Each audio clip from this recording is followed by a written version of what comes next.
जून का महीना चल रहा है, बहुत ज़्यादा गर्मी हो रही है, लेकिन बीच बीच में बारिश भी हो जाती है, तो इससे मौसम अच्छा हो जाता है। वैसे तो मौसम क्लाउडी सा है, थोड़ी उमस भरा माहौल है, लेकिन जब बारिश हो जाती है टेम्परेचर काफ़ी कम हो जाता है। वैसे भी मॉनसून का समय आने ही वाला है, क्योंकि बीच बीच में बारिश तो चल ही रही है और जल्द ही मॉनसून भी आने वाला है। तो क्या ऐसे मौसम में हम रोज़ का प्लांट लगा सकते हैं या फिर नर्सरी से लाए हुए प्लांट की हम रिपोर्टिंग कर सकते हैं? अगर आप कुछ बातों का ध्यान रखेंगे तो बिल्कुल ऐसे मौसम में भी आप अपने प्लांट्स की रिपोर्टिंग भी कर सकते हैं। रोज़ का प्लांट भी आप अपने गार्डन में लगा सकते हैं। बस आपको कुछ बातों का ध्यान रखना है। वो कौन सी ज़रूरी बातों का ध्यान रखें ताकि हमारा नर्सरी से लाया हुआ प्लांट ख़राब ना हो और हमारे गार्डन में अच्छे से लग जाए।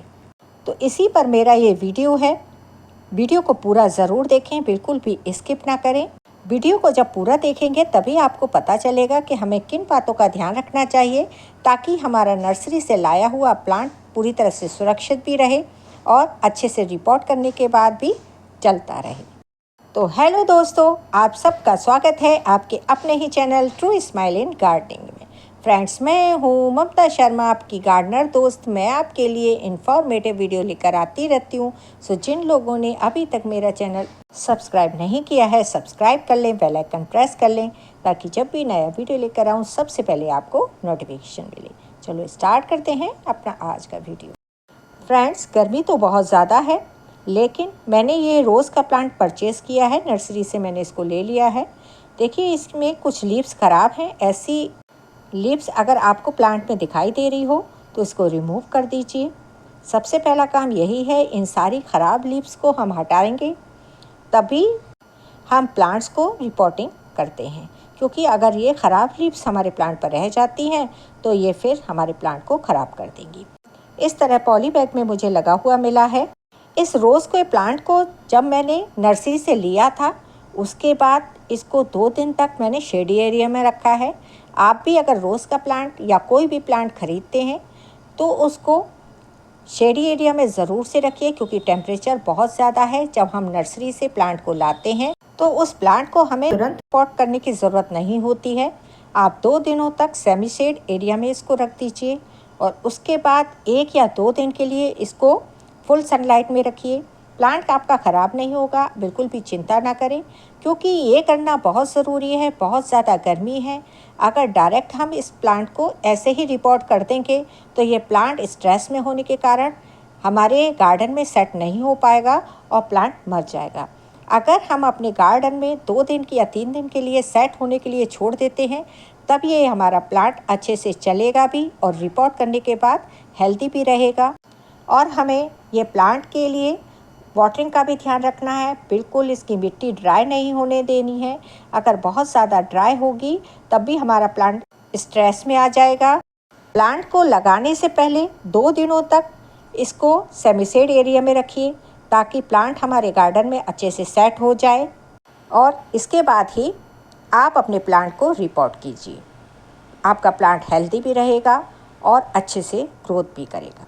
रोज़ का प्लांट आप लगाना चाहते हैं या फिर इसकी कटिंग या प्रूनिंग करना चाहते हैं तो रोज़ के प्लांट को लगाने के लिए मॉनसून का समय भी काफ़ी अच्छा रहता है, क्योंकि मॉनसून के समय में टेम्परेचर काफ़ी कम होता है, क्लाउडी सीज़न होता है, तो ऐसे मौसम में यह प्लांट अच्छे से सर्वाइव कर जाता है।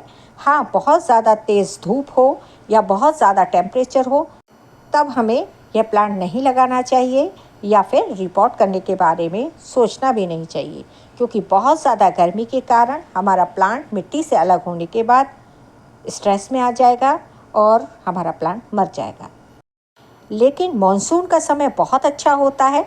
इस मौसम में आपके प्लांट पर जो भी ख़राब लीव्स हैं या फिर डेड स्टेम हैं आप उनको रिमूव कर सकते हैं, जिससे आपका प्लांट भी हेल्दी महसूस करेगा और उसकी एनर्जी सेव हो जाएगी ताकि वो अपनी एनर्जी को न्यू शूट्स निकालने में लगा सके। मॉनसून के समय में जब बहुत ज़्यादा बारिश होती है उस समय पर हमारे जो प्लांट की नोड एरिया हैं काफ़ी एक्टिव हो जाते हैं, क्योंकि बारिश के पानी में हाई नाइट्रोजन होता है जिसकी वजह से हमारे प्लांट को सारे विटामिन्स तो मिलते ही हैं, साथ ही हाई नाइट्रोजन भी मिलता है, जिससे हमारे प्लांट की जो लीव्स है काफ़ी लश ग्रीन दिखाई देती है और जो ग्रोथ है वो काफ़ी फास्ट हो जाती है। जहाँ शूट्स नहीं हो वह नई नई शूट्स निकल आती हैं। तो आप इस मौसम में बहुत ही अच्छे से रोज़ का प्लांट लगा भी सकते हैं। कटिंग करना चाहते हैं तो लाइट कटिंग करिए और हल्की हल्की प्रूनिंग करके छोड़ दीजिए, ताकि जब भी बारिश हो आपका प्लांट तेज़ी से ग्रोथ करे, नई नई शूट्स निकाले और उसकी ग्रोथ भी काफ़ी तेज़ हो जाती है। मैंने भी रोज़ का प्लांट एक नर्सरी से ले लिया है। अब इसको रिपोर्ट करना है, तो ये नॉर्मल गार्डन सॉइल ले ली है। इसको 2 दिनों तक अच्छे से सुखा लिया है, क्योंकि मानसून के समय में बहुत ज़्यादा माइट्स या फंगस का अटैक होता है, तो मिट्टी को अच्छे से सुखाना बहुत ज़रूरी है। अब इस मिट्टी में मैं कंपोस्ट ऐड कर रही हूँ। ये मैंने बर्मी कंपोस्ट ले लिया है, करीब 20% के करीब है। आप भी इस तरह से कोई भी कंपोस्ट ऐड कर सकते हैं। अब इसके बाद ये नीम खली है। नीम खली इस मिट्टी में मिलाना बहुत ज़रूरी है, क्योंकि मानसून का समय आने वाला है और ऐसे समय में बहुत सारी प्रॉब्लम्स हमारे रोज़ के प्लांट पर आती हैं। तो इस सब से बचने के लिए मैंने नीम खली को मिट्टी में डाल दिया है।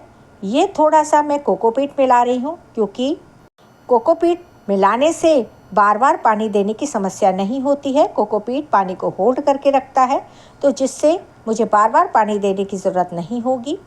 इस तरह से मैंने मिट्टी को मिक्स कर लिया है। आप भी इस तरह से मिट्टी बना लीजिए। ये मिट्टी रोज़ के प्लांट के लिए बेस्ट मिट्टी होती है। इस तरह से मिट्टी को मिक्स करने के बाद अब मैं एक गमला लूँगी। ये गमले में थोड़े पत्थर डाल लीजिए और गमले में होल होना बहुत ज़रूरी है, क्योंकि पानी बिल्कुल भी गमले में रुकना नहीं चाहिए। इस गमले में मैंने थोड़ी मिट्टी भर ली है। अब ये देखिए, ये प्लांट काफ़ी अच्छा है। नर्सरी से ये प्लांट मुझे मिला है। कुछ लीव्स इसकी ख़राब है, बाकी का प्लांट हेल्दी है। इसी तरह से प्लांट लेना है। ये देखिए, कुछ ख़राब लीव्स जो हो रही हैं वो उनको रिमूव कर रही हूँ, क्योंकि ये लीव्स मिट्टी में नहीं जानी चाहिए, ना ही प्लांट के साथ रहनी चाहिए, क्योंकि ये एक्स्ट्रा एनर्जी लेती रहती हैं। पूरी तरह से लीव्स को हटाने के बाद जो अच्छी लीफ है या हेल्दी लीफ है उन्हीं को मैंने छोड़ा है। इस तरह से देखिए, जो घास फूस है उन सबको हटा लिया है मैंने। अब मैं ये पॉली बैग हटा रही हूँ। इसी तरह से पॉली बैग हटा लीजिए। अगर इस पॉली बैग में मिट्टी आपके प्लांट के साथ अच्छी है तो इसी को रख लीजिए, लेकिन मुझे लग रहा है ये मिट्टी बहुत हार्ड है, जो कि मेरे प्लांट को ख़राब कर देगी, इसलिए ये मिट्टी मैं हटा रही हूँ। वैसे अगर मिट्टी अच्छी होती है तो बहुत ज़्यादा मिट्टी को रिमूव करने की ज़रूरत नहीं होती है। थोड़ी सी मिट्टी हटाने के बाद भी प्लांट को लगा सकते हैं, लेकिन मेरी मिट्टी आप देख ही सकते कितनी ज़्यादा हार्ड थी, तो ये मेरे प्लांट को ख़राब कर सकती थी, इसलिए मैंने वो सारी मिट्टी हटा दी है। अब मैंने जो हल्की मिट्टी बनाई है उसके साथ मैं प्लांट को रखूँगी। देखिए, मैंने इस तरह से प्लांट को रख दिया है। अब चारों तरफ से मैं मिट्टी से कवर कर दूँगी और मिट्टी को डालने के बाद इसको एक बार अच्छे से प्रेस करना बहुत ज़रूरी है। अगर आप हल्के हल्के मिट्टी डालने के बाद प्लांट को ऐसे ही छोड़ देंगे ना, तो क्या होगा, प्लांट हमारा हवा के कारण हिल जाएगा और फिर ये प्लांट लग नहीं पाएगा या फिर ख़राब हो जाएगा। इसीलिए गमले में मिट्टी भरने के बाद अच्छे से प्रेस किया जाता है कि हम जो भी मिट्टी गमले में डाल रहे हैं और प्लांट को लगा रहे हैं वो अच्छे से सेट हो जाए। अब इस तरह से मिट्टी को टाइट करने के बाद प्लांट को लगाने के बाद एक बार फुल वाटरिंग करना बहुत ज़रूरी है। वैसे तो हमने प्लांट को 2 दिन सेमी शेड एरिया में रखा था, उसके बाद भी जब हम प्लांट को रिपोर्ट करते हैं तो प्लांट हमारा स्ट्रेस में ज़रूर आता है, तो फुल वाटरिंग करेंगे, प्लांट हेल्दी महसूस करेगा। अभी भी हमें इसको फुल सनलाइट में नहीं रखना है, इसे 2 दिनों तक या फिर 3 दिनों तक सेमी शेड एरिया में रखना है। ऐसी जगह रख सकते हैं जहाँ इसको ब्राइट लाइट मिल सके, इससे ज़्यादा इसको धूप ना मिले तो अच्छा है। 2 दिनों तक हम इसको सेमी शेड एरिया में रखने के बाद इसको फुल सनलाइट में रखेंगे। डरने की बिल्कुल ज़रूरत नहीं है कि भाई रोज़ का प्लांट हमारा इतनी धूप में मर जाएगा, बिल्कुल भी नहीं, क्योंकि हमने मिट्टी में कोकोपीट ऐड किया है जो कि पानी को होल्ड करके रखेगा, मिट्टी को मॉइस्ट बनाएगा, तो प्लांट हमारा अच्छे से चलता रहेगा। जब मॉनसून का समय है तो कभी धूप होगी तो कभी बारिश भी होगी। अगर आप इसको सेमी शेड एरिया में रखेंगे और इसको मॉनसून का पानी नहीं मिलेगा, तब भी ये प्लांट आपका अच्छे से ग्रोथ नहीं करेगा, नई नई शूट्स नहीं बना पाएगा। इसलिए ओपन एरिया में रखिए, बिना डरे, लेकिन बहुत ज़्यादा धूप में मत रखिए जहाँ इसको पूरे दिन की धूप लगती रहे, तब भी ये प्लांट जल जाएगा। तो ऐसा नहीं है कि रोज़ का प्लांट हम केवल विंटर में ही लगा सकते हैं।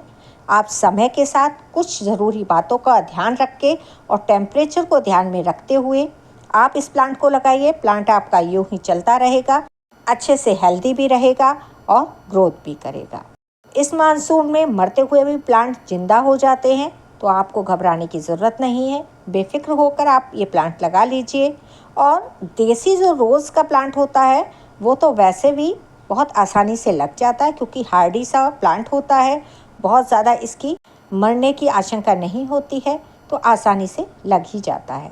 जो और वैरायटी या फिर इंग्लिश रोज़ वगैरह होते हैं उनको विंटर में लगाया जाता है, क्योंकि ये जल्दी मर जाते हैं या फिर गर्मियों में ये फ्लावरिंग करना बंद कर देते हैं, तो बहुत ज़्यादा टेम्परेचर के कारण ये प्लांट मर सकते हैं। लेकिन जो देसी गुलाब है वो 12 महीने तक इसी तरह से फ्लावरिंग भी करता है और अच्छे से बना भी रहता है।